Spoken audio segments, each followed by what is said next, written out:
So today we'll be talking about special purpose vehicles. So a bit of background from me, I've worked in a lot of different companies, and some of these companies have these elaborate company structures and it just seems quite ridiculous sometimes.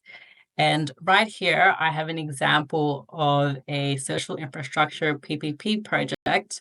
And these are the various entities that are established to help service this project. So here you can see there's various project trusts, there's financing companies, and all these different stakeholders that come into play. And you're thinking, why do these companies establish such crazy corporate structures? And it is really to facilitate these certain transactions. So, what is a special purpose vehicle? Well, they are set up for a specific objective. So, if you have a certain asset, or perhaps it's for a certain project, if it's specifically to finance something, or perhaps you want to segregate risk. And when you do this, it establishes a new separate legal entity. So, of course, we deal with a lot of business owners and they have a lot of ideas. They want to make a lot of investments and purchases.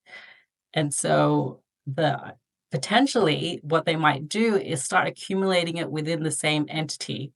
But what happens is that you kind of commingle these different business activities.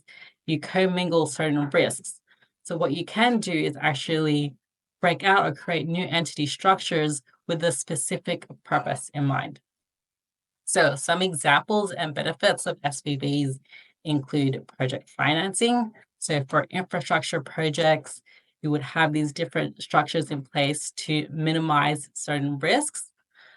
Asset securitization. So when financiers come into play and you have different assets, you wouldn't want the same asset within the same entity because then you're exposing those assets, you're introducing more risk.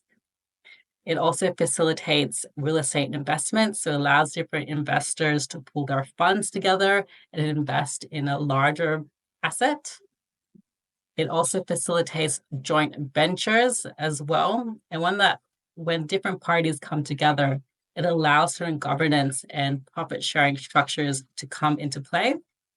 And it can also allow for tax efficiency. So when you have a special or specific vehicle that is established, it opens it up to certain potential deductions, perhaps R&D provisions and certain deferrals as well. So just lastly, with considerations, of course, when you set up these different entities, you need to register them and there's ongoing compliance for them. And then when it comes to actually looking at all the different entities, there's a consolidation process that normally happens.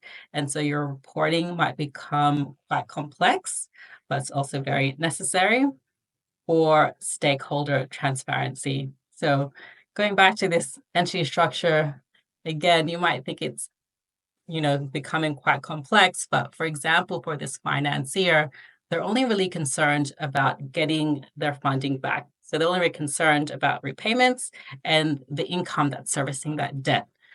All the different activities that goes on within this project with the construction, the operations, it's all fluff to them. So for them, it actually really makes sense for them to just look at the numbers that is related to them. So this is why we have these special purpose vehicles and different entities to really just isolate certain transactions related to specific stakeholders or different purposes. Of course, lastly, about FTC, we've implemented a lot of these corporate structures and optimized the corporate structures for many of our clients. So if that's something of interest to you, please reach out to the team.